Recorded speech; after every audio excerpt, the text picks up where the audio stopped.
Welcome back. While the initial diagnosis of asthma and selection of pharmacological therapies are vital, being able to determine how a patient is responding to those therapies is just as important. In today's lesson, we will be discussing what asthma control is and how it's classified. By the end of this lesson, the learner should be able to define asthma control, identify components used to determine asthma control, differentiate asthma control based on clinical findings, and recognize the role age plays in asthma classification. As a reminder, this lesson is not all-encompassing. It is meant to give you the most high-yield information. For further information on asthma control, visit the Resources tab on our website, where the EPR4 and GINA guidelines have been made available.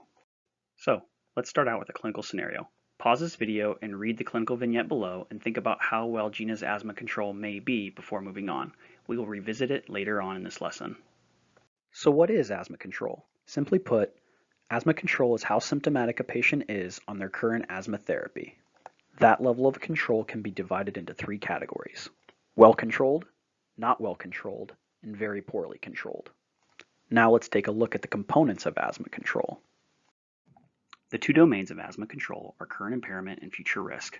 Current impairment refers to the frequency and intensity of symptoms and the functional limitations the patient is currently experiencing or has recently experienced. In this table, you can see the 6 components of impairment.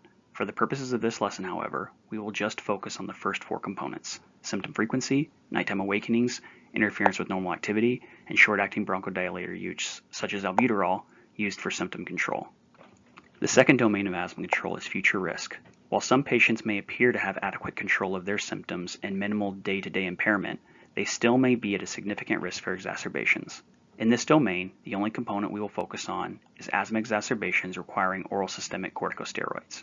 Now, let's take a look at each one of these components individually and see how they influence asthma control. The first component we are going to talk about is symptom frequency. Some examples of symptoms include cough, wheezing, shortness of breath, chest pain, or difficulty keeping up with friends. Now, regardless of age, I want you to ask yourself a few questions. First, is the patient having symptoms more than twice a week? If not, their asthma is likely well controlled. But if they are having symptoms more than twice a week, it is likely that their asthma is not well controlled. If your patient is having symptoms more than twice a week, ask yourself, are they having symptoms daily? If they are, it is very likely that their asthma is very poorly controlled.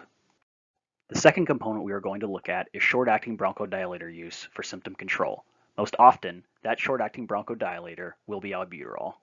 When assessing for control using this component, you can ask the same questions that we asked on the previous slide and just substitute short-acting bronchodilator use for symptom frequency. Patients of all ages can use their short-acting bronchodilator up to 2 times a week and have their asthma still be considered well controlled. If they're needing their short-acting bronchodilator more than twice a week, their asthma is likely not well controlled, and if they're needing it daily or several times a day, it's likely that their asthma is very poorly controlled. It is worth noting, however, that this does not include albuterol use before exercise, such as patients with exercise-induced asthma. The next component we're going to look at is asthma exacerbations requiring oral systemic steroids. This is extremely straightforward. Regardless of age, if a patient has needed more than 1 course of oral systemic steroids for an asthma exacerbation, then it is likely their asthma is not well controlled. The guidelines do not differentiate not well controlled and very poorly controlled asthma based on oral systemic steroid use. So for the purposes of this lesson, just remember, if your patient has needed more than 1 oral steroid course in the last year, it is likely their asthma is not well controlled. The last component of asthma control we will examine is nighttime awakenings. The rules for this component are not as straightforward and uniform as some of the other components we've examined. Some rote memorization is required.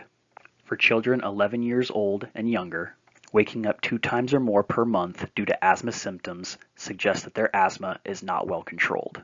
In patients 12 years old and older, 3 nighttime awakenings due to asthma symptoms suggest uncontrolled asthma.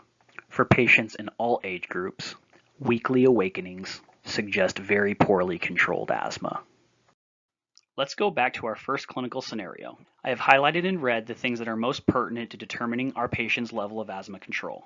Gina is 10 years old. She's requiring albuterol for her daytime symptoms 3 days a week. She's having nighttime symptoms weekly, and she's required oral systemic corticosteroids twice in the last year for asthma exacerbations. Now, based on all of these components, we can classify her asthma as not well controlled. As we end this lesson, it's important to remember that whether you realize you're doing it or not, you're already assessing asthma control in all of your asthmatic patients with the questions you're likely already asking. Knowing how to analyze and interpret the answers to those questions, however, will have a direct impact on the therapies your patient receives and quite possibly their quality of life. It is also important to remember to look at the whole patient when evaluating for control. The patient's story may be a little inconsistent when it comes to one component such as daily symptoms or nighttime awakenings, but if you see they're using their albuterol frequently or have multiple oral systemic steroid courses, that information can help direct your next steps. Lastly, develop your process and simplify where you can.